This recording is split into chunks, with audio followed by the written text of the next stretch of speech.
आज आपला आनंदाचा सोहळा आपण या ठिकाणी मनसोक्तपणे आणि मनमुरादपणे बोलणार आहोत, गप्पा मारणार आहोत आणि आपल्याच जीवनामध्ये घडलेले विविध प्रसंग, त्याचबरोबर आपल्या आरोग्यासाठी मार्गदर्शन म्हणून, त्याचबरोबर ज्या सरकारी विविध योजना असतात त्या योजनांविषयीची माहिती आपल्याला सांगण्यासाठी आपण वक्ते म्हणून बोलवलेले आहेत. तर असं महत्त्वाचं आणि मोलाचं मार्गदर्शन आपल्या या ज्येष्ठ नागरिक विरंगुळा केंद्रामध्ये दुसऱ्या वर्धापन दिनानिमित्तानं आपण अध्यक्षांच्या आणि उपाध्यक्षांच्या समवेत आपण आजचा आपला कार्यक्रम या ठिकाणी साजरा करतोय. तर प्रथमतः आलेल्या सर्व ज्येष्ठ नागरिकांचं ज्येष्ठ नागरिक विरंगुळा केंद्रातर्फे अध्यक्ष, उपाध्यक्ष आणि सर्व सदस्यांच्या तर्फे सहर्ष स्वागत. कार्यक्रम म्हटलं की आपल्याला आपलं आराध्य दैवत त्यांचं पूजन करणं, दीपप्रज्वलन करणं हे अतिशय महत्त्वाचं असतं.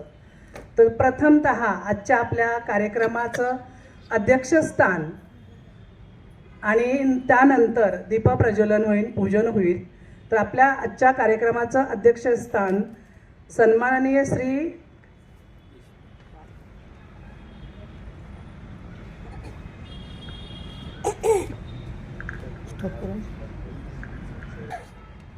यांनी आजच्या आपल्या कार्यक्रमाचं अध्यक्षस्थान यांनी स्वीकारावं अशी आपल्या सर्व सदस्यांच्या वतीनं, अध्यक्षांच्या वतीनं त्यांना विनंती करते. देत आहे.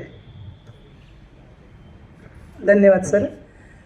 प्रथमतः आपण आपल्या अध्यक्षांच्या हस्ते सन्माननीय मार्गदर्शक राठोड सर प्रमुख पाहुणे म्हणून या ठिकाणी आपल्याला लाभलेले आहेत. तर प्रथमतः सरांचं टाळ्यांच्या गजरामध्ये आपण स्वागत करूया. त्यानंतर आहार तज्ज्ञ सन्माननीय श्री संजय दरेकर साहेब या ठिकाणी उपस्थित झालेले आहेत. त्यांचंही आपण टाळ्यांच्या गजरामध्ये सहर्ष असं स्वागत करूया. त्यानंतर या ठिकाणी सगळेच आपले सन्माननीय आणि आदरणीय असे सगळेजण आपण आहातच. तर प्रमुख पाहुणे, अध्यक्ष, उपाध्यक्ष आणि आहारतज्ज्ञ सन्माननीय श्री संजय दरेकर या सर्वांच्या हस्ते, त्याचबरोबर ग्रामपंचायत सदस्या शिलाताई करंजे, सन्माननीय साधनाताई जगताप यांच्या हस्ते आणि अध्यक्षांच्या हस्ते दीपप्रज्वलन होईल.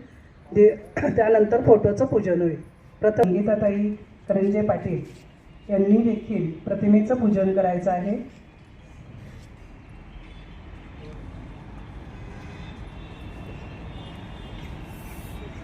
आराध्य दैवत आपण सर्वजण भारतीय संस्कृतीचे उपासक आहोत, भगवंताला मानणारे आहोत आणि कोणताही कार्यक्रम म्हटलं की त्याचबरोबर प्रतिमा पूजन या ठिकाणी चालू आहे.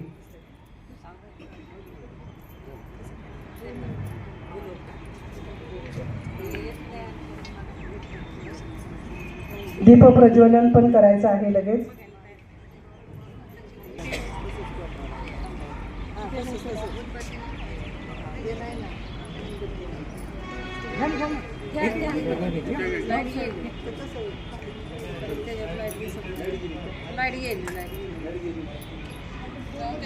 बोलले तरी आवाज येत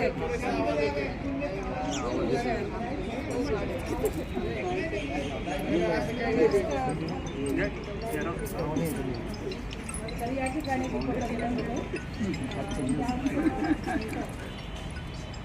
आपल्या सर्वांसाठी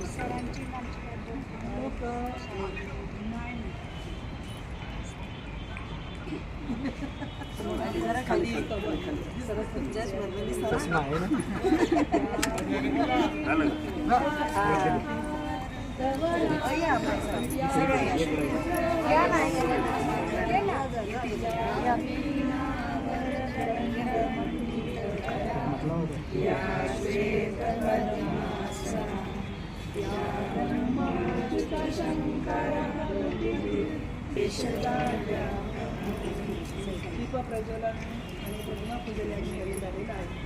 आपल्या सर्व मान्यवरांच्या स्वागतासाठी आज या ठिकाणी सन्माननीय ग्रामपंचायत सदस्या शिलाताई करंजे आणि त्यांच्या समवेत अध्यक्ष या कार्यक्रमाचे तिथे काही एक स्वागत गीत बोलणाऱ्या ताईंना आणि अध्यक्षांना स्वागत गीतासाठी बोलण्याची त्यांना विनंती करते.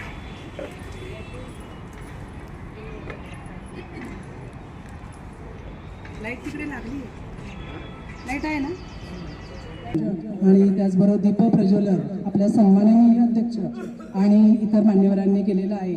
यानंतर स्वागत गीत आपल्या आलेल्या सर्व ज्येष्ठ नागरिकांसाठी स्वागत गीत सादर करतायत सन्माननीय शिलाताई करंजे आणि तिथेताई आपल्या सर्वांसमोर नाईकताई स्वागत गीत सादर करतायत. आपल्या नागरिकांमध्ये आपण म्हणतो आपण ज्येष्ठ झालो असं न मानता बऱ्याचशा जबाबदारीच्या पेचाखाली आपण दडपून जातो. इच्छा असताना सुद्धा भावना व्यक्त करता येत नाही. परंतु आजचं जे व्यासपीठ आहे ना ते आपल्या सर्वांना आपल्या इच्छा आकांक्षा मनामध्ये दडपलेल्या भावना व्यक्त करण्यासाठी आज आपण या ठिकाणी जमलेलो आहोत. तर प्रथमतः आपल्या कार्यक्रमाचं स्वागत गीत पाहुण्यांसाठी या ठिकाणी काही सादर करतायत. टाळ्यांच्या गजरामध्ये त्यांचं स्वागत करूया आणि त्यांनी स्वागत गीत सादर करावं अशी विनंती करतो.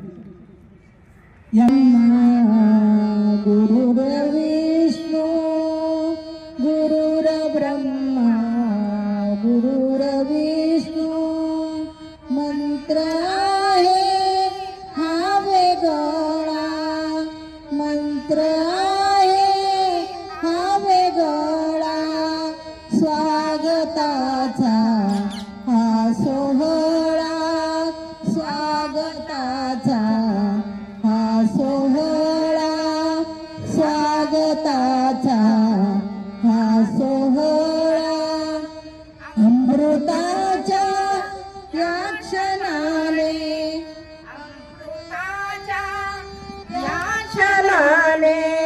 मोहरावी फुले पाने मोहरावी फुले पाने या सुगंधी संस्कृतीचा या सुगंधी संस्कृतीचा श्वास व्हावा मोकळा श्वास व्हावा मोकळा स्वागताचा हा सोहळा स्वागताचा हा सोहळा ज्ञानरूपी दूत आले ज्ञानरूपी दूत आले एक ठाई एक झाले एक ठाई एक झाले तो इथे साकार झाला तो इथे साकार झाला वंदू त्यांच्या पाऊला वंदू त्यांच्या पाऊला स्वागताचा हा सोहळा स्वागताचा हा सोहळा ज्ञान हा डोळा मनाचा ज्ञान हा डोळा मनाचा ज्ञान हा ठेवा गुणांचा ज्ञान हा ठेवा गुणांचा शून्यतेच्या नम्रतेचा शून्यतेच्या नम्रतेचा डौल आहे हा वेगळा डौल आहे हा वेगळा स्वागताचा हा सोहळा स्वागताचा हा सोहळा ही कलेची भूमी माता ही कलेची भूमी माता धन्यतेचा हा ठेवा धन्यतेचा हा ठेवा सज्जनाच्या दर्शनाला, सज्जनाच्या दर्शनाला स्वजन हा थांबला, स्वजन हा थांबला, स्वागताचा हा सोहळा, स्वागताचा हा सोहळा, स्वागताचा हा सोहळा. आणि गोड आवाजामध्ये ताईंनी या ठिकाणी स्वागत गीत सादर केलेलं आहे. टाळ्यांच्या गजरात आपण त्यांना प्रोत्साहन आणि आनंद द्विगुणित त्यांचा करूया. आत्ताच सन्माननीय शिर्के सर देखील आपल्या या कार्यक्रमाला उपस्थित झालेले आहेत. आज आपल्या ज्येष्ठ नागरिक विरंगुळा केंद्राचा दुसरा वर्धापन दिन. आज सर्वांनीच टी व्हीवर वगैरे बातमी पाहिली असेल, ऐकली असेल. स्वरसम्राज्ञी आशाताई भोसले यांचं हृदयविकाराच्या तीव्र वेदनांनी निधन झालं. तर प्रथमतः आपल्या या ठिकाणी ताईंच्याबद्दल आपणा सर्वांना भरपूर माहिती आहेच, ऐकून आहात तुम्ही सगळेजण. एक खूप मोठी पोकळी आपल्या भारताची या ठिकाणी निर्माण झाली. असे स्वर पुन्हा आपल्याला पाहायला ऐकायला मिळणार नाहीत. अतिशय अत्यंत दुःखद अशी घटना आहे. तर आपल्या ज्येष्ठ नागरिक विरंगुळा केंद्रातर्फे आपण सर्वजण दिवंगत आशाताई भोसले यांना आपण उभं राहून 1 मिनिटांची त्यांना श्रद्धांजली आपल्या केंद्रातर्फे अर्पण करूया. एक साथ सावधान. आपले सर्व सभासद दर मीटिंगमध्ये आपल्या कार्यक्रमाचं नियोजन केलं जातं आणि आपल्याच बांधवांना, आपल्याच नागरिकांना, आपल्याच बंधू भगिनींना या ठिकाणी आपण सन्मानाने बोलावणं आणि त्यांचेच मनोगत या ठिकाणी ऐकणं आज खरोखरीच खूप आनंद होतोय. तसं की आपण रोज भेटत असलो तरी प्रत्येकजण धावपळीमध्ये घाईमध्ये हाय बाय असं करतो आणि निघून जातो. वास्तविकता जर पाहिलं तर आज काळाची खूप मोठी गरज आहे की आपण एकत्र आलं पाहिजे, एकमेकांशी खूप आपण बोललं पाहिजे, आपलं विचार मांडले पाहिजेत. त्याचबरोबर एकमेकांचं सुखदुःख देखील आपण जाणायला शिकलं पाहिजे. तर आजच्या आपल्या कार्यक्रमात यानंतर आपल्या कार्यक्रमाला आवर्जून उपस्थित असलेले आपले मान्यवर यांचं अतिथी देवो भव या उक्तीप्रमाणे सन्मान करणं, स्वागत करणं आपल्या केंद्राचं आद्य कर्तव्य आहे. म्हणून आपण अध्यक्ष आणि उपाध्यक्ष यांच्या हस्ते या ठिकाणी अध्यक्ष म्हणून लाभलेले सन्माननीय श्री नंदकुमार देशपांडे सर यांचं प्रथमतः आपल्या ज्येष्ठ नागरिक विरंगुळा केंद्रातर्फे गुलाब पुष्प, आपले उपाध्यक्ष सन्माननीय रावसाहेब करंजे त्यांना गुलाब पुष्प द्यावं ही त्यांना विनंती. टाळ्यांच्या गजरामध्ये आपण त्यांचं स्वागत करूया. देऊन त्यांनी करावा. तर सर यांचंही या ठिकाणी गुलाब पुष्प देऊन स्वागताच्या अध्यक्षा सन्माननीय थिटेताई. थोडक्यात आपलं ज्येष्ठ नागरिक विरंगुळा केंद्राची कार्यकारिणी आणि कार्य कसं चालतं याविषयी थोडंसं मनोगत एक प्रास्ताविक 5 ते 7 मिनटं ताई बोलतील ही त्यांना विनंती.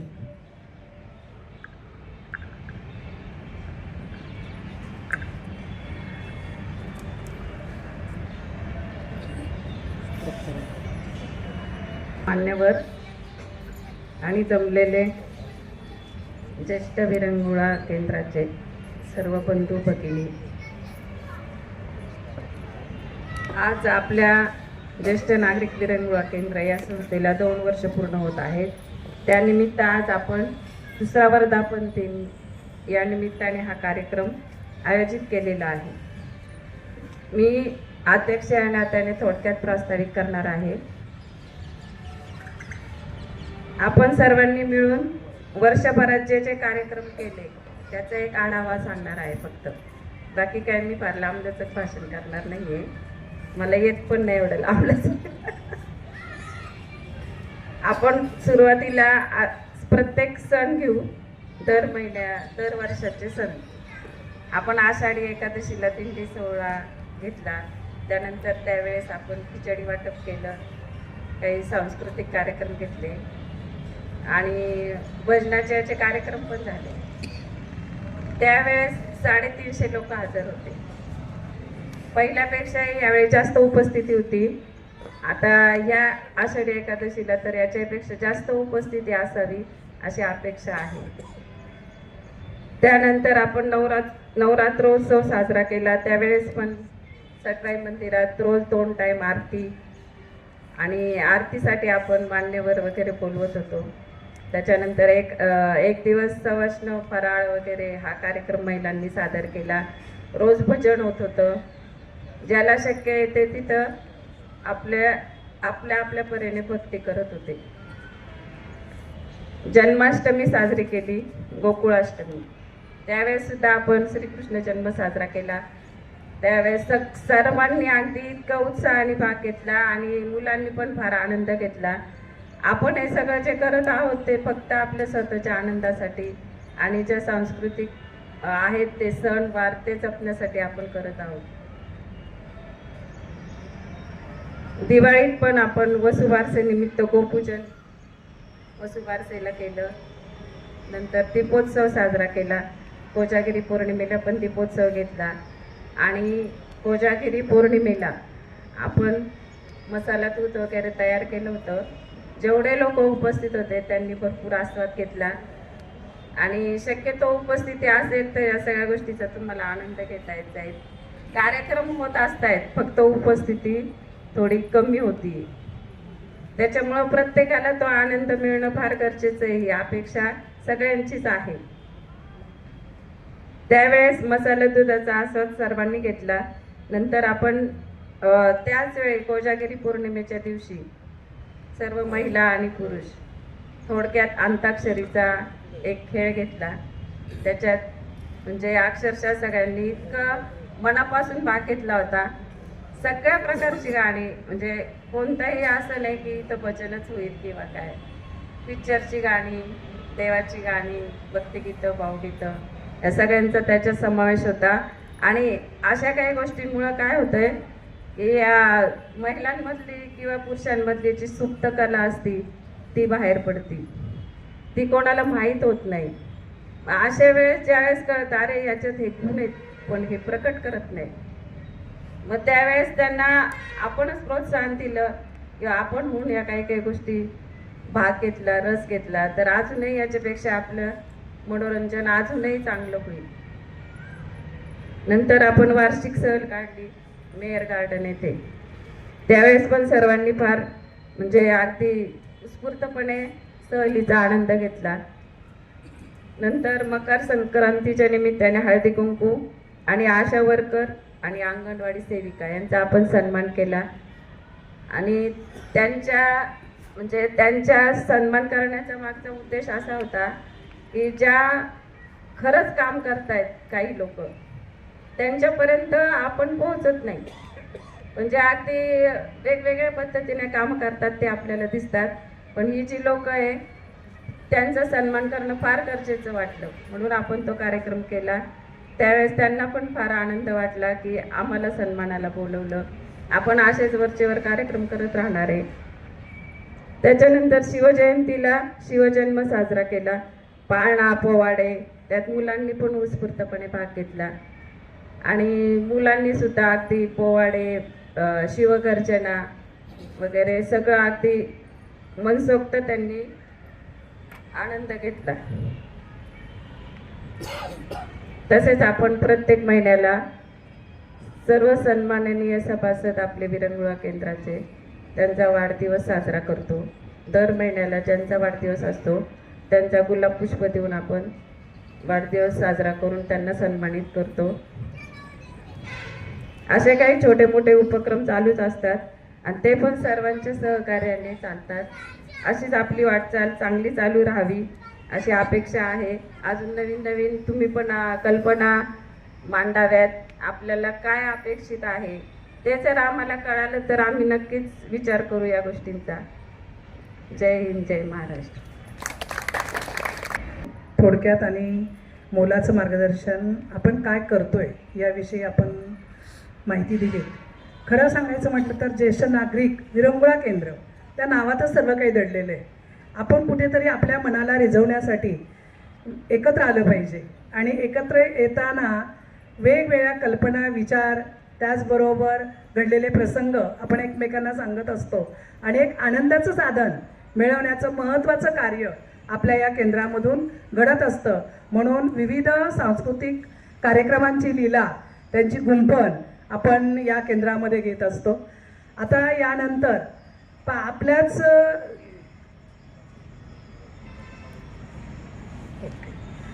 सन्माननीय प्रमुख पाहुणे म्हणून या ठिकाणी आपल्याला राठोड साहेब, विस्तार अधिकारी पंचायत समिती साहेब आपणासाठी मोलाचं आणि महत्त्वाचं मार्गदर्शन करणार आहेत.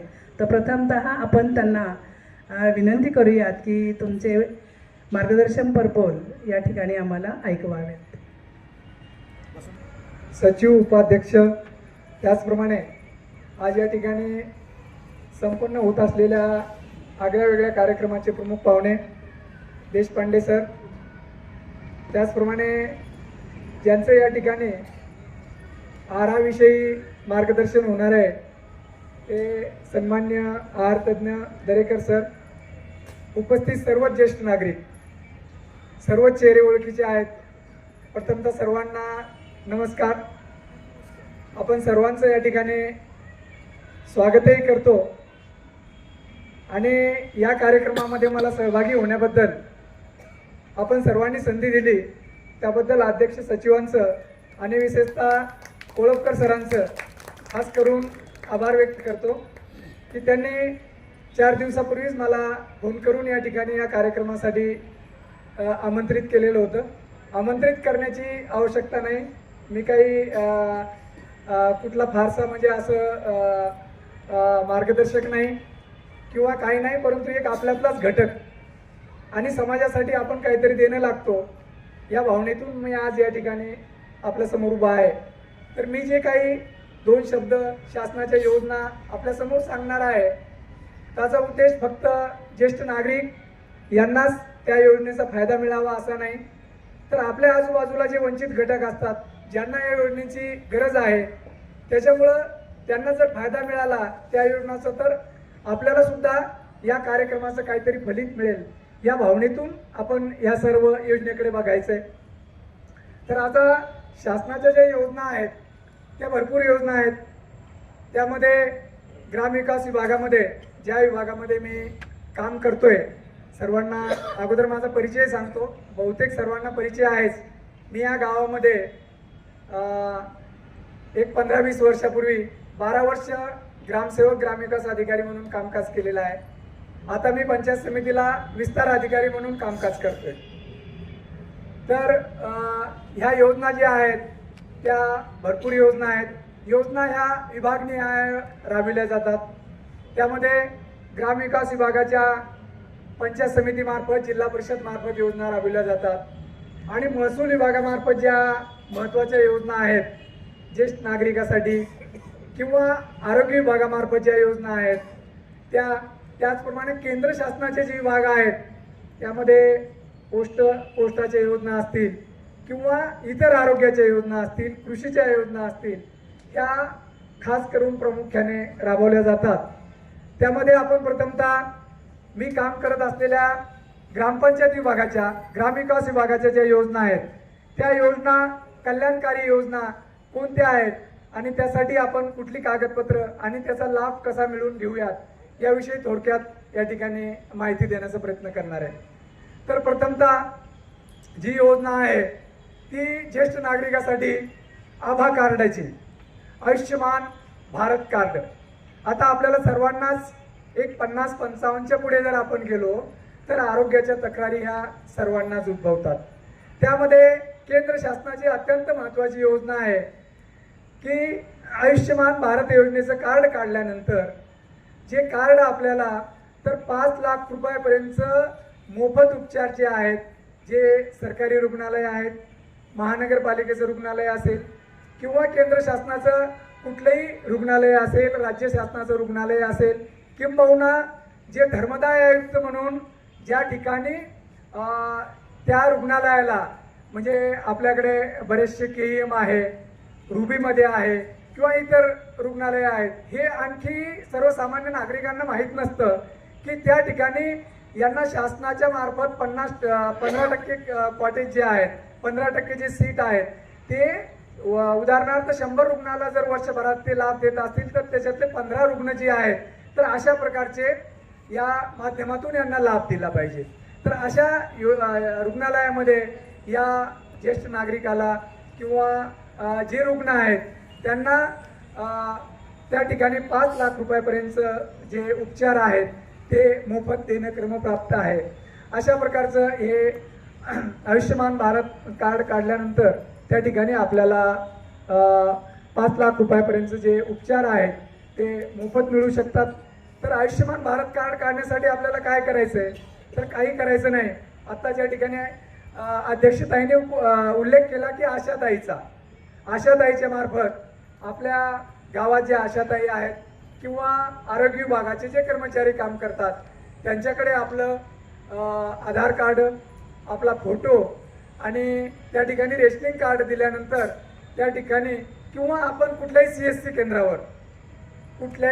CSC केंद्रावर आपण गेल्यानंतर, आपले सरकार सेवा केंद्रावर गेल्यानंतर त्या ठिकाणी आपल्याला आयुष्यमान भारत कार्ड मिळेल आणि ते कार्ड घेतल्यानंतर आपल्याला त्या ठिकाणी त्या योजनेचा लाभ घेता येतो. आता शासनाचं असं धोरण आहे की यामध्ये केवळ कार्ड काढून चालणार नाही, तर खरोखरच त्या कार्डाचा लाभ किती लोकांनी घेतला त्याचा पण रिव्ह्यू दर महिन्याला त्या ठिकाणी आमच्यासारखे जे विभागाचे अधिकारी आहेत त्यांच्या मार्फत या योजनेचा आढावा घेतला जातो. किंबहुना शासन नुसतंच कार्ड काढतंय तर त्यांचा लाभ किती लोकांना होतो, त्या किती लोकांनी लाभ घेतला, जर लाभ घेतला नसेल तर त्या कुटुंबातील लोकांनी इतर ठिकाणी लाभ घेतला का, हे पण त्या आरोग्य विभागामार्फत त्या ठिकाणी बघितल्या जातं. तर याचा निश्चितपणे आपण लाभ घ्यावा अशी या ठिकाणी मी आपल्याला विनंती करतो. यानंतर महत्त्वाच्या दुसऱ्या योजना ज्या आहेत त्या योजना मी या ठिकाणी थोडक्यात आपल्याला सांगण्याचा प्रयत्न करणार आहे. त्यामध्ये संजय गांधी निराधार योजना आहे की योजनेतच आहे की निराधार, ज्यांना कुणाचाही आधार नाही अशा व्यक्तींसाठी, अशा महिला भगिनींसाठी किंवा नागरिकांसाठी त्या ठिकाणी 1500 रुपयापर्यंत अनुदान जे आहे त्या ठिकाणी आपल्या शासनामार्फत दिलं जातं. त्यासाठी त्याच्या लाभार्थी जो आहे, लाभार्थीच्या अटी अशी आहेत: विधवा, दिव्यांग, दुर्धर आजार, अनाथ, परित्यक्त्या, देवदासी, अत्याचारित महिला किंवा इतर ज्याचं वय 35 पेक्षा जास्त आहे अशा लोकांना या योजनेमध्ये लाभ घेता येतो. या लाभ घेत असताना ही योजना जी आहे तर महसूल विभागाची आहे, म्हणजे आपल्या गावातले जे तलाठी आहेत त्यांच्या मार्फत, ग्रामपंचायतीमार्फत ही योजनेचा लाभ त्या ठिकाणी दिला जातो.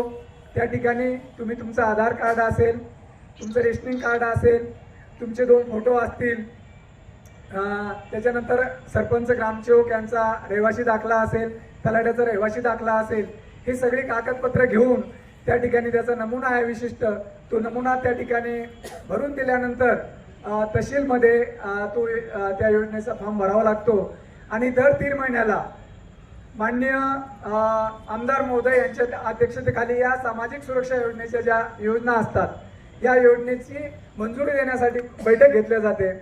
त्याच्यामध्ये आपल्यासारखेच काही पदाधिकारी, अशासकीय पदाधिकारी या संस्थेवर या ठिकाणी या योजनेवर घेतल्या जातात आणि त्यांची त्या ठिकाणी बैठक होऊन दर 3 महिन्याला या योजनेमध्ये लाभार्थींच्या नावाला मंजुरी दिली जाते आणि त्या ठिकाणी मंजुरी दिल्यानंतर त्या लाभार्थ्याला जी आहे तर एक 1500 रुपयापर्यंत दर महिन्याला अनुदान जे आहे त्याच्या बँक खात्यामध्ये दिलं जातं. अशा प्रकारे बऱ्याचशा योजना आहेत. त्यामध्ये श्रावण बाळ निवृत्ती वेतन योजना आहे, जे ज्येष्ठ नागरिकासाठी खास करून आहे, ज्याचं वय वर्ष 65च्या वर आहे ज्या कॅटेगरीमध्ये आपण आता सर्वजण बसलो आहोत. आता मी सुद्धा आज 56 मध्ये आहे. 2 वर्षानंतर रिटायर झाल्यानंतर परत तुमच्या समोर येऊन बसणार आहे. अशातला हा विषय आहे. आनंद आहे, आनंदाची बाब आहे अत्यंत. तर लाभार्थी 65 वर्ष वयोवृद्ध निराधार पाहिजे याच्यात. तर ज्यांचं वय 65 वर्ष आहे अशा लोकांसाठी ही योजना आहे. महिला पुरुष दोन्ही चालतात. त्याच्यात वयाचा दाखला 65 वर्ष, महाराष्ट्राचा किमान 15 वर्षापासून रहिवासी पाहिजे. उत्पन्नाचा दाखला जो आहे तो यामध्ये पूर्वी एक 21,000 पर्यंतची उत्पन्नाची अट होती, परंतु ते दारिद्र्य रेषेचं हे झाल्याच्या नंतर आता 50,000 रुपयापर्यंतची अट त्याला केलेली आहे. आणि जे पात्र लाभार्थी आहेत त्यांनी आधार कार्ड आणि रेशनिंग कार्ड हे दिल्याच्या नंतर पासबुक, बँकेचा झेरॉक्स, रहिवासी दाखला या योजनेअंतर्गत सुद्धा एक 1500 रुपयापर्यंतचं लाभ जे आहे ते त्या कुटुंबाला शासनामार्फत दिलं जातं. त्याच्यानंतर इंदिरा गांधी राष्ट्रीय वृद्धापकाळ निवृत्ती वेतन योजना आहे. ही पण 65 वर्ष वयाच्या पुढेच आहे. याच्यामध्ये सुद्धा जे थोडेसे अल्प उत्पन्न गटातील आहेत त्यांच्यासाठी ही योजना आहे. आणि त्यांना सुद्धा या योजनेत एक 1500 रुपयापर्यंतचं निवृत्ती वेतन दिलं जातं.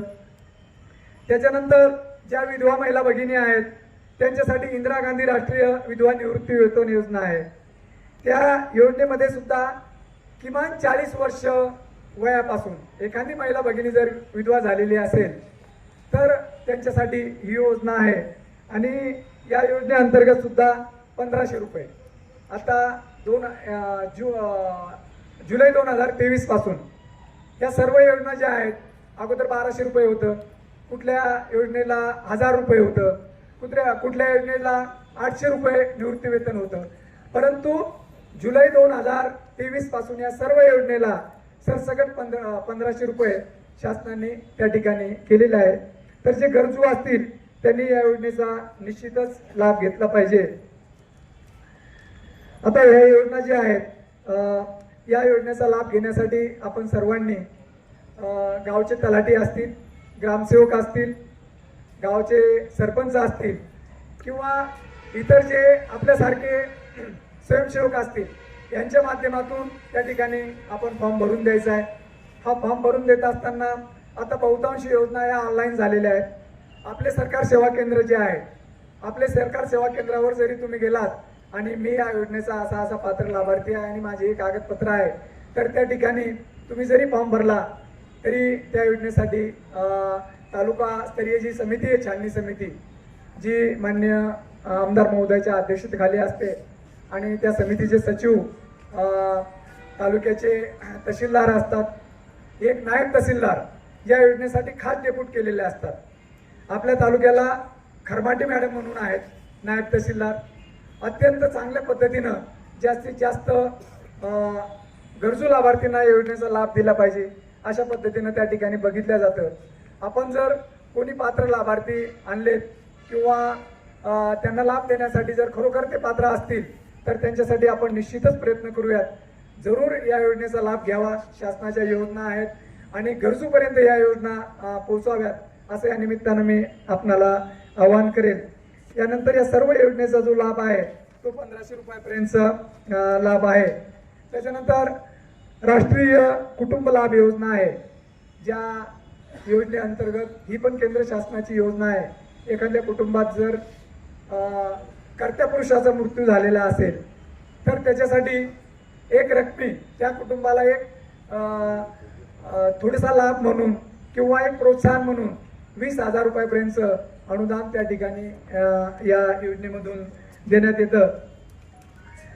त्याच्यानंतर महत्त्वाची योजना जी आहे, आज आपण बघतोय की प्रधानमंत्री आवास योजना, ज्याला आपण पूर्वी इंदिरा आवास योजना म्हणायचो, परंतु 2014 नंतर या योजनेचं नामकरण झालं आणि 15 प्रधानमंत्री आवास योजना म्हणजे घरकुलाची योजना. घरकुलासाठी आज रोजी भरपूर योजना आहेत. तर या प्रधानमंत्री आवास योजनेमध्ये ज्या कुटुंबाकडे राहायला घर नाही त्या कुटुंबाला घरासाठी 2 लाख रुपयापर्यंतचं अनुदान दिलं जातं. आता सध्या अस्तित्वात असणाऱ्या योजनेमध्ये 1.5 लाख रुपयापर्यंत अनुदान दिलं जातं. मग त्या कुटुंबाकडे राहायला स्वतःचं घर नसलं पाहिजे, त्याला स्वतःची जागा असली पाहिजे. जागा नसेल तर जागा खरेदीसाठी शासन त्यांना 50,000 पासून 1 लाख रुपयापर्यंतचं अनुदान, घरकुलासाठी जागा नाही आहे तर पंडित दीनदयाल उपाध्याय म्हणून केंद्र शासनाची एक योजना आहे. त्या योजनेअंतर्गत त्या लाभार्थीला जागा जर नसेल तर त्यांनी जर जागा कुठे खरेदी केली तर त्या खरेदी केलेल्या जागेचं खरेदी खत बक्षीसपत्र दिल्याच्या नंतर 1 लाख रुपयापर्यंतचं अनुदान त्या लाभार्थीच्या खात्यावर दिलं जातं. आणि परत त्याला घरकुल बांधण्यासाठी म्हणजे आज संपलेल्या या आर्थिक वर्षात म्हणजे 31 मार्चच्या अगोदर 1.5 लाख रुपयापर्यंतचं अनुदान दिलं जात होतं. आता 1 एप्रिलच्या नंतर ते 2 लाख रुपयापर्यंत शासनाने अनुदान देऊ केलेलं आहे, परंतु त्याची अंमलबजावणी आणखी व्हायची आहे. अशा प्रकारची ही योजना आहे. घरकुलाच्या बाबतीत भरपूर योजना आहेत.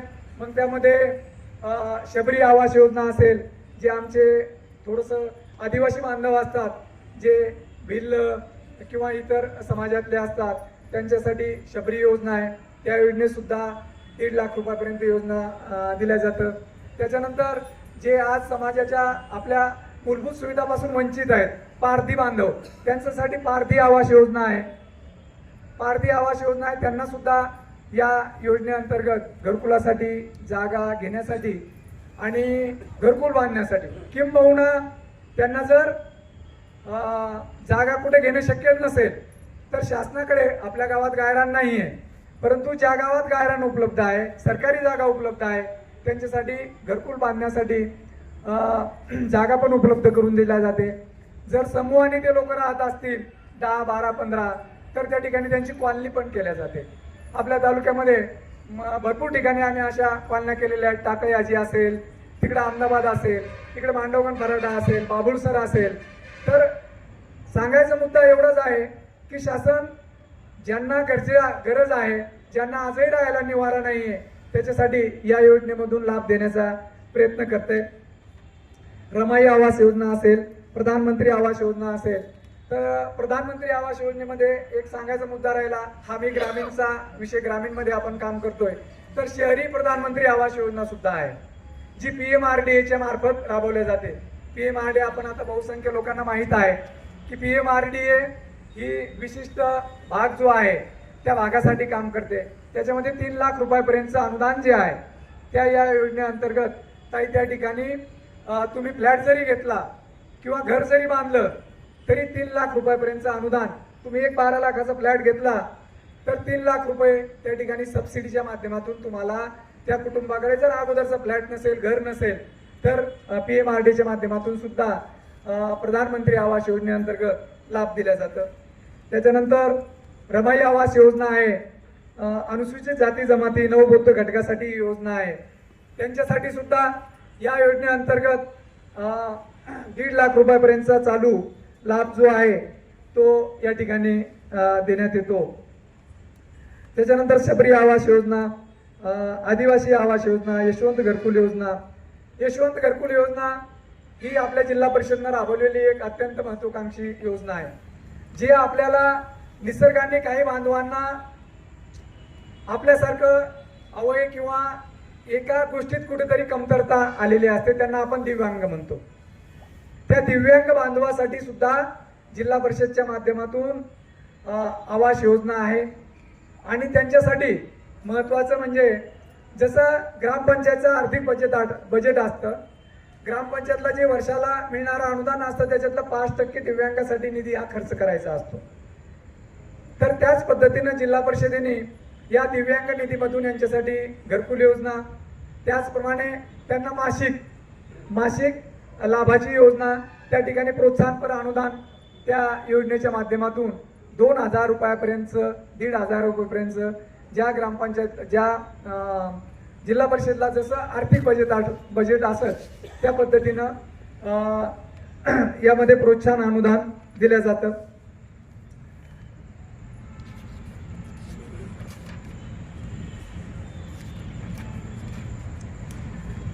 आता आयुष्यमान भारत कार्डाच्या विषयी आपण बोललो या ठिकाणी की आयुष्यमान भारत कार्ड खरोखर आपण सर्वांनी काढून घ्यायला पाहिजे.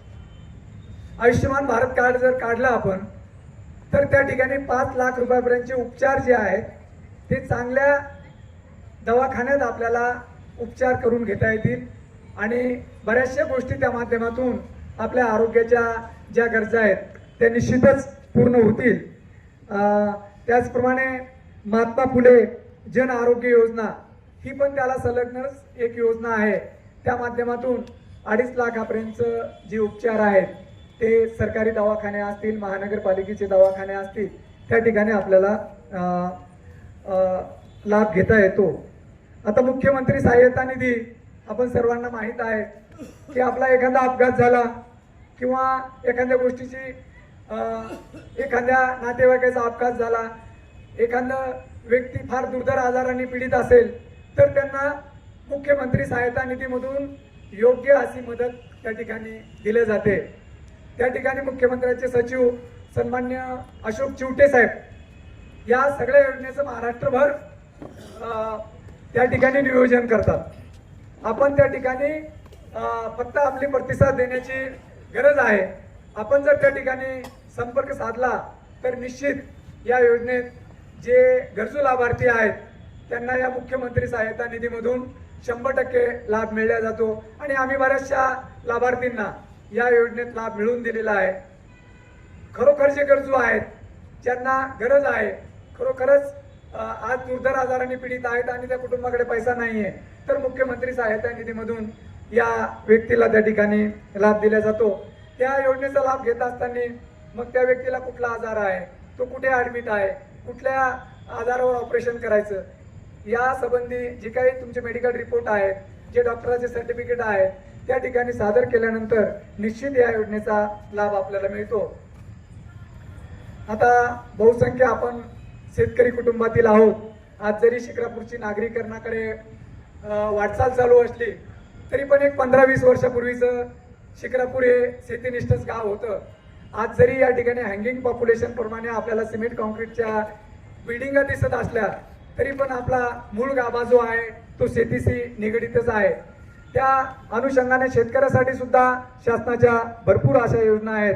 त्यामध्ये प्रधानमंत्री पीक विमा योजना असेल, त्यामध्ये 1 रुपयामध्ये दरवर्षी शासन पीक विमा जो आहे तो शेतकऱ्याला देते.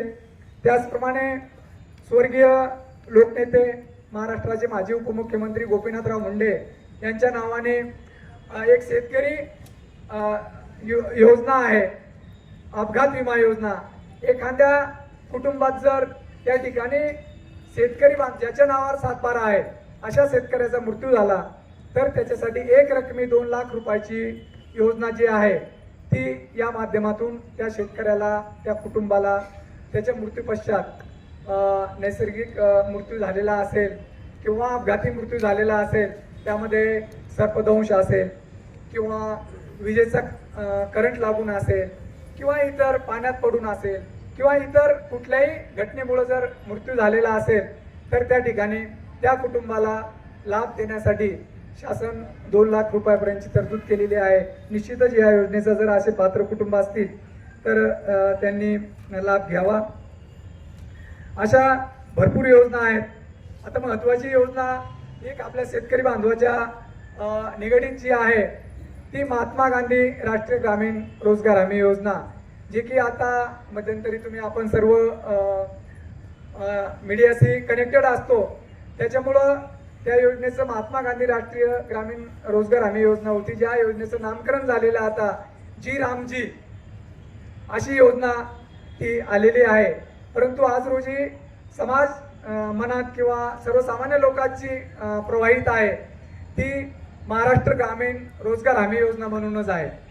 त्या योजनेअंतर्गत आज जर जे शेतकरी बांधव आहेत त्या शेतकरी बांधवांना जर विहीर पाहिजे असेल तर त्या विहिरीसाठी 4 लाख रुपयापर्यंतचं अनुदान या योजनेअंतर्गत मिळतं. त्याच्यासाठी काय अट आहे तर आता पूर्वी अट अशी होती की ते कमांड एरिया खाली येऊ नये, परंतु ती अट शासनाने लाभार्थी मिळत नाही म्हणून पुणे जिल्ह्यात किंवा ज्या ठिकाणी सिंचनाचे मोठे प्रकल्प आहेत त्या ठिकाणी थोडीशी शिथिल केलेली आहे. तर त्या शेतकऱ्याकडे अगोदर कुठली सिंचनाची सोय नसावी, किमान 1 एकर तरी क्षेत्र असावं. 1 एकर क्षेत्र नसेल तर दोघा भावाचं किंवा 2 शेतकऱ्याचं मिळून 1 एकर क्षेत्र असावं. अशा पद्धतीनं ही योजना असल्याच्या नंतर त्या ठिकाणी आमच्या विभागाकडे तालुक्याचं त्या योजनेचं मॉनिटरिंग मीच करतोय. त्या ठिकाणी त्या योजनेसाठी आज 4 लाख रुपयापर्यंतचं अनुदान त्या शेतकऱ्याला विहीर खोदण्यासाठी मिळतंय. तर जरूर या योजनेचा लाभ घ्यावा अशी मी या निमित्तानं आपल्याला आवाहन करेन. त्याचप्रमाणे आपण बहुसंख्य शेतकरी बांधव आहोत. आपल्याकडे 2 गायी असतात, 4 शेळ्या असतात, कुठेतरी आणखी दुसरी गुरं असतात. यांच्यासाठी कॅटल शेड, जनावरांचा गोठा म्हणून त्या ठिकाणी आपल्याला लाभ जर घ्यायचा असेल तर या योजनेअंतर्गत एक 70 ते 80 हजार रुपयापर्यंतचं कॅटल शेड, जनावरांचा गोठा म्हणून आपल्याला लाभ घेता येतं.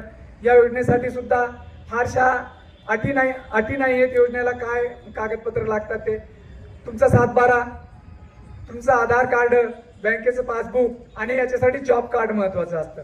जॉब कार्ड म्हणजे ज्या लाभार्थ्याला म्हणजे ज्या कुटुंबाला किंवा ज्या मजुराला ही मजुरी प्राधान्य योजना आहे त्या ठिकाणी तुमचं स्वतःचं जॉब कार्ड काढायचं आणि तुम्हीच त्या ठिकाणी काम करताय असं दाखवल्याच्या नंतर त्या ठिकाणी 70 ते 80 रुपयाचा लाभ या योजनेतून मिळू शकतो. आणि योजनेचा लाभ घेण्यासाठी पंचायत समिती कार्यालयाकडेच तुम्ही अर्ज करायचा. आमच्याकडेच अर्ज केल्यानंतर तुम्हाला त्या ठिकाणी या योजनेचा लाभ मिळेल.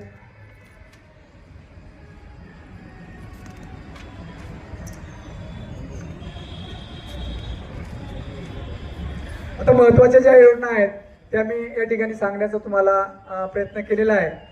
त्यानंतर एक महत्वाची योजना आपल्या सर्वांशी निगडीत आता जी आहे, जी केंद्र शासनाची आहे, PM सूर्यघर योजना, प्रधानमंत्री सोलर सूर्यघर योजना.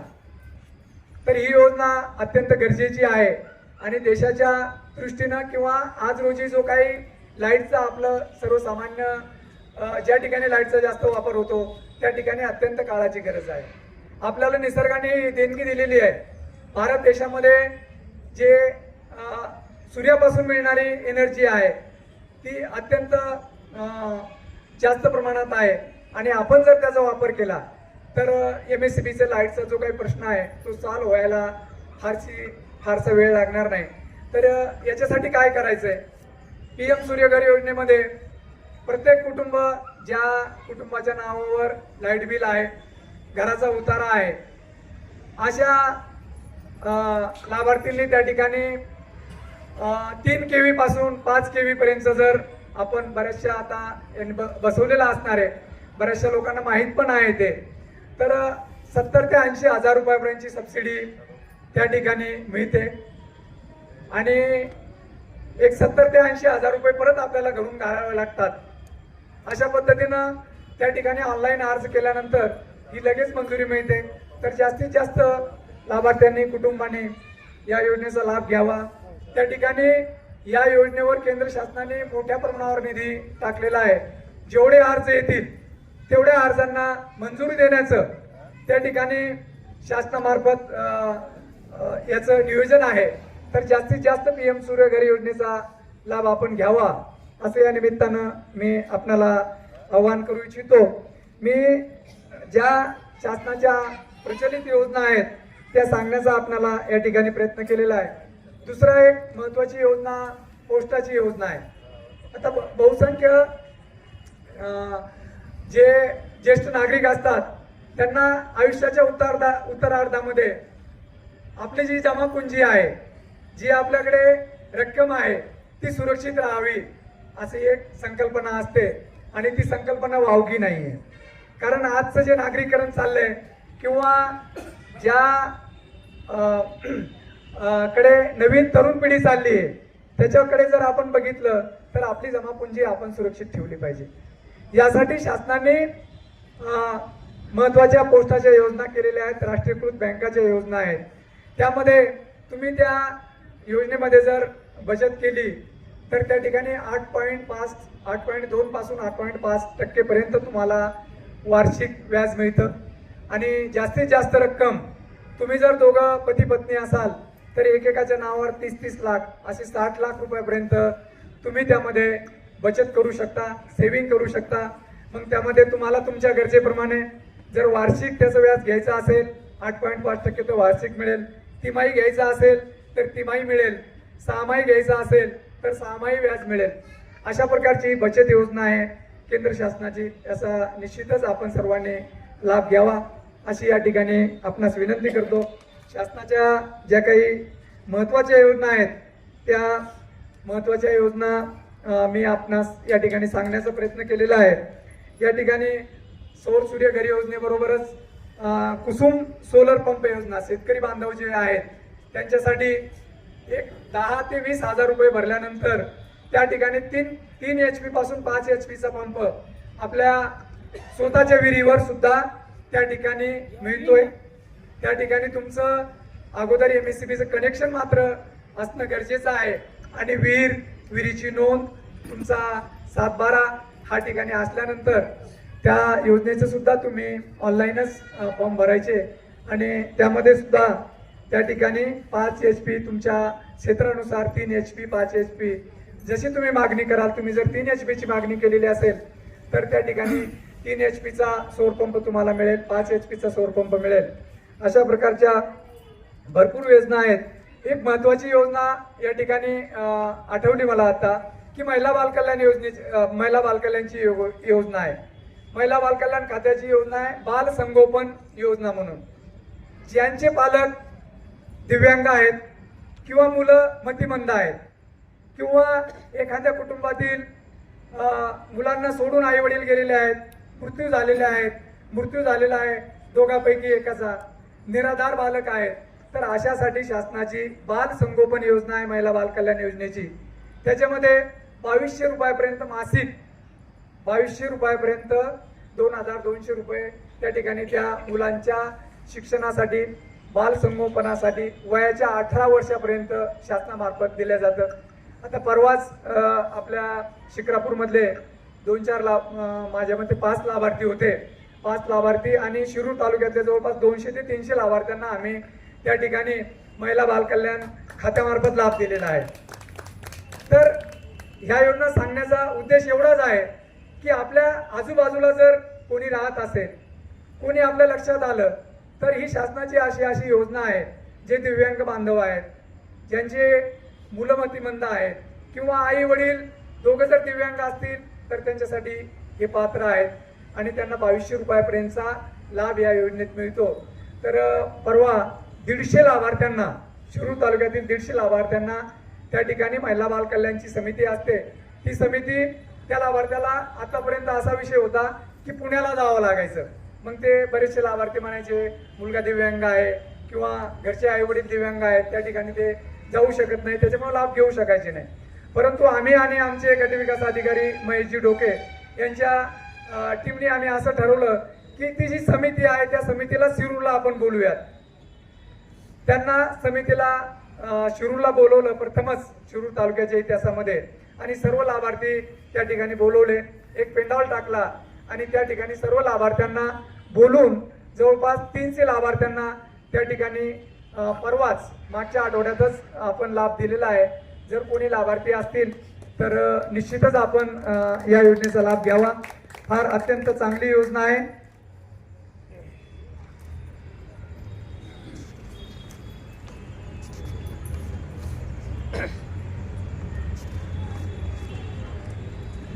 त्याच्यानंतर आज आपण बघतोय की एक बांधकाम विभागाची योजना आहे, बांधकाम कामगार म्हणून.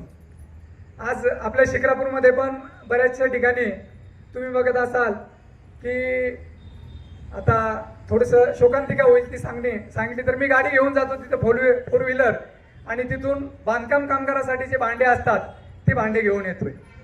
परंतु मला सांगायचं एवढंच आहे की ज्यांच्यासाठी जे गरजू पात्र आहेत त्यांच्यासाठी योजना ही आहे. त्यांच्यासाठी ती माझ्यासारख्यासाठी सक्षम लोकांसाठी ती योजना नाही आहे. ती जे गरजेचे आहेत ते महाराष्ट्राचे रहिवासी आहेत, जे कामगार म्हणून ज्यांची नोंदणी आहे. त्या ठिकाणी आज मी नोकरीला आहे, मी कुठेतरी कंपनीत काम करतोय किंवा शासनाचा 1-1.5 लाख रुपये पगार घेतोय आणि एखाद्या कामगाराकडे माझ्या पत्नीच्या नावाने अर्ज करतोय आणि त्याची सही शिक्का आणतोय आणि त्या ठिकाणी जाऊन ते भांडे घेऊन येतोय, शासनाचे 20,000 रुपयाचे असतील, 15,000 रुपयाचे असेल, तर ही एक योजना आहे की 20,000 रुपयापर्यंतचा संच जो आहे भांड्याचा त्यांना मिळतोय. त्याचप्रमाणे त्यांच्या कुटुंबात जर मुलं असतील कोणी, तर त्यांच्या उदरनिर्वाहासाठी, त्यांच्या शिक्षणासाठी 2,000 रुपये महिन्याला सुद्धा त्यांना या बांधकाम कामगार कल्याण मंडळ जे आहे त्यांच्या मार्फत दिलं जातं. अशा भरपूर शासनाच्या योजना आहेत. या योजना या ठिकाणी मी थोडक्यात आपणास सांगण्याचा प्रयत्न केलेला आहे. योजना एवढ्या योजना आहे शासनाच्या की जेव्हापासून आता आदरणीय कोळकपर सरांना माहीत आहे, मी तर खालच्या पातळीवर काम करणारा एक अधिकारी आहे, परंतु त्यांनी मंत्रालय पातळीवर काम केलेलं आहे. जेव्हापासून 2016ला जीएसटी लागू केली शासनाने, आज आपण बघतो एखादा हा पेन जरी मला घ्यायचा असेल तरी याच्यावर जो जीएसटी आहे तो हा कर रूपाने राज्याच्या तिजोरीत, केंद्राच्या तिजोरीत, केंद्र शासनाच्या तिजोरीत आपण प्रत्येक नागरिक जमा करत असतो. प्रत्येक नागरिकाच्या कष्टातून हा कराचा पैसा गोळा होत असतो. शासन देत आहे, त्या ठिकाणी बसणारे आमच्यासारखे अधिकारी देतात किंवा मंत्री महोदय देतात, म्हणून त्यांच्या घरातून नाही देत कोणी. हा सर्वसामान्य जनतेचा करातला पैसा आहे आणि याचा विनियोग जो आहे तो चांगल्या पद्धतीनं आणि खरोखर गरजू लोकांपर्यंत गेला पाहिजे, ही भावना आपली प्रत्येकाची, प्रत्येक ठिकाणी बसलेल्या अधिकाऱ्यांची, राज्यकर्त्यांची असली पाहिजे. आणि त्या पद्धतीनं जर कल्याणकारी राज्याची आपण या ठिकाणी नियोजन करत असू तर या पद्धतीनं एक अपेक्षा व्यक्त करूयात की त्या पद्धतीनं ह्या योजना राबवल्या गेल्या पाहिजे आणि खऱ्या गरजूपर्यंत ह्या योजना लाभ मिळाला पाहिजे, अशी एक अपेक्षा आपण या ठिकाणी व्यक्त करूयात. आज या ठिकाणी मला आपण बोलवलं, या ठिकाणी अध्यक्ष आणि उपाध्यक्ष आपण सर्व ज्येष्ठ नागरिकांनी माझे मनोगत किंवा शासनाच्या योजना सांगण्याचा मला जो या ठिकाणी लाभ उपलब्ध करून दिला त्याबद्दल मी आपलं खरोखर आभार व्यक्त करतो. अशाच प्रकारे या ज्येष्ठ नागरिक विरंगुळा केंद्राचे जे कार्यक्रम आहेत, निश्चितच या ठिकाणी एका थोर विचारवंतांनी किंवा मानसोपचार तज्ञांनी असं सांगितलेलं आहे की माणसाने मित्राबरोबर आठवड्यातून 1 दिवस तरी घातला पाहिजे. ते जर घातला गेला किंवा महिन्यातून एकदा जर 4 मित्र एकत्र बसून चहा घेत असतील, कॉफी घेत असतील किंवा 4 गप्पा गोष्टी करत असतील तर निश्चितच त्याचा आयुर्मान वाढतो. तर हा तुमचा कार्यक्रम जो आहे तो अत्यंत स्तुत्य असा उपक्रम आहे. याच्यामध्ये जास्तीत जास्त नागरिकांना आपण सहभागी करून घ्यावं आणि नागरिकांनी सुद्धा सहभागी व्हावं अशी अपेक्षा या ठिकाणी व्यक्त करतो. आपण सर्वांनी या ठिकाणी आम्हाला बोलवलं, आमचा सन्मान केला आणि या योजना आपल्या समोर मांडण्याचा एक छोटासा प्रयत्न मी या ठिकाणी केलेला आहे. जे गरजू लाभार्थी असतील, आणखी मी 2 वर्ष सेवेमध्ये आहे, तर निश्चितच गरजू लाभार्थी जे असतील ते आपण आमच्यापर्यंत आणावेत. निश्चित आपण त्यांना लाभ देण्याचा प्रयत्न करूयात. आपण या ठिकाणी बोलवलं त्याबद्दल सर्वांचा आभार व्यक्त करतो आणि या ठिकाणी थांबतो. धन्यवाद. जय हिंद, जय महाराष्ट्र.